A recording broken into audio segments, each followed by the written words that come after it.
Price Lord. வாழ்வை வளமாக்கும் தேவ வார்த்தை. பிலிப்பியருக்கு எழுதின நிருபம் 4ஆம் அதிகாரம் 9ஆம் வசனம். நீங்கள் என்னிடத்தில் கற்றும் அடைந்தும் கேட்டும் கண்டும் இருக்கிறவைகளோ அவைகளையே செய்யுங்கள். அப்பொழுது சமாதானத்தின் தேவன் உங்களோடு இருப்பார். ஆம் பிரியமானவர்களே, தேவன் பவுலை விசுவாசிகளுக்கு ஒரு முன்மாதிரியாக வைத்திருக்கிறார். நாம் எதை எண்ண வேண்டும், விசுவாசிக்க வேண்டும், நடைமுறைப்படுத்த வேண்டும் என்பதை அவரிடமே கற்றுக்கொள்ளலாம். 3ஆம் அதிகாரம் 17ஆம் வசனம் பிலிப்பியரிலே சொல்லப்பட்டிருக்கிறது.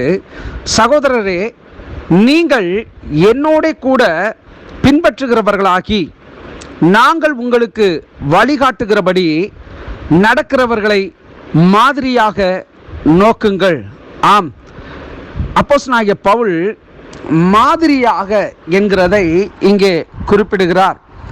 அப்போஸ்தலர் 20ஆம் அதிகாரம் 18ஆம் வசனத்தினுடைய குறிப்பு, அதனுடைய ஒத்து வாக்கியங்கள் பவுல் விசுவாசிகளுக்கு போதித்தது மட்டுமல்ல, எவ்வாறு வாழ வேண்டும் என்று அவர் வாழ்ந்தும் காட்டினார் என்பதை 20ஆம் அதிகாரம் அப்போஸ்தலர் நடபடிகளிலே 18ஆம் வசனம் சொல்கிறது. அவர்கள் தன்னிடத்தில் வந்து சேர்ந்த பொழுது அவன் அவர்களை நோக்கி, நான் ஆசியா நாட்டில் வந்த முதல் நாள் தொடங்கி எல்லா காலங்களிலும் உங்களுடனே இன்னென்ன விதமாய் இருந்தேன் என்பதை நீங்கள் அறிந்திருக்கிறீர்கள் என்று அவன் சொல்லுகிறதை அங்கே பார்க்க முடிகிறது.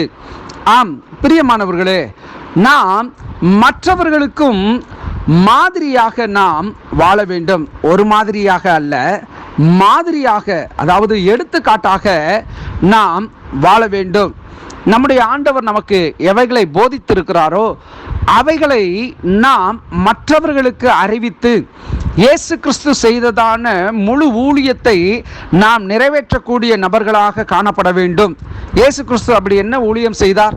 அவர் பிசாசின் பிடிகளில் அகப்பட்ட யாவரையும் விடுவித்து வியாதியஸ்தர்களை அவர் சொஸ்தமாக்கினார். எல்லோர் மேலும் அவர் தமது அன்பை வெளிப்படுத்தினார்.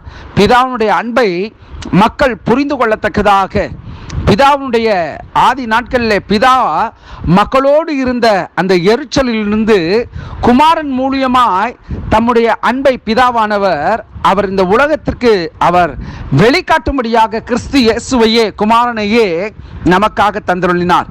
அந்த கிறிஸ்து நமக்கு போதித்தவைகளையும் நமக்கு முன் நடந்தவைகளையும் நாம் செய்யும்படி அவர் விரும்புகிறார். அதே காரியங்களை அப்போஸ்தலனாகிய பவுல் அவர் செய்தது நிமித்தம் அவரும் அப்படியே சொல்கிறார், நீங்கள் என்னை போலாகுங்கள், நான் உங்களுக்கு எப்படி மாதிரியாக இருக்கிறேனோ அதன் போலவே நீங்களும் நடவுங்கள் என்று சொல்லி அப்போஸ்தலனாகிய பவுல் அங்கே குறிப்பிட்டிருக்கிறதை பார்க்கிறோம்.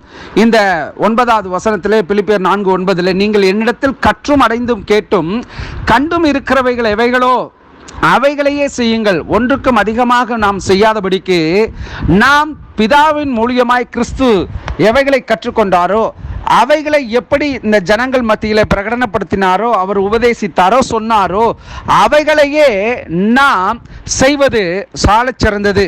அதை எல்லாமல் நாம் கூட்டியோ குறைத்தோ நாம் செய்யாதபடிக்கு தேவன் நம்மை கொண்டு அவர் என்ன செய்ய வேண்டும், எவைகளை நீங்கள் செய்வீர்கள் என்று அவர் சொல்லி இருக்கிறாரோ அவைகளை நாம் செய்யக்கூடியவர்களாய் காணப்பட வேண்டும். நிச்சயமாக நாம் தேவன் செய்த அற்புதங்களை கண்டிருக்கிறோம். அவர் தம்முடைய சீஷர்களை கொண்டு செய்த அற்புத அடையாளங்களை நாம் வாசித்திருக்கிறோம். அவைகளையே நாம் செய்யும்படி இந்த நாளிலே தேவனும் அப்போஸ்தலனாகிய பவுலும் விரும்புகிறார். அவைகளை நாம் கடைபிடிப்போம்.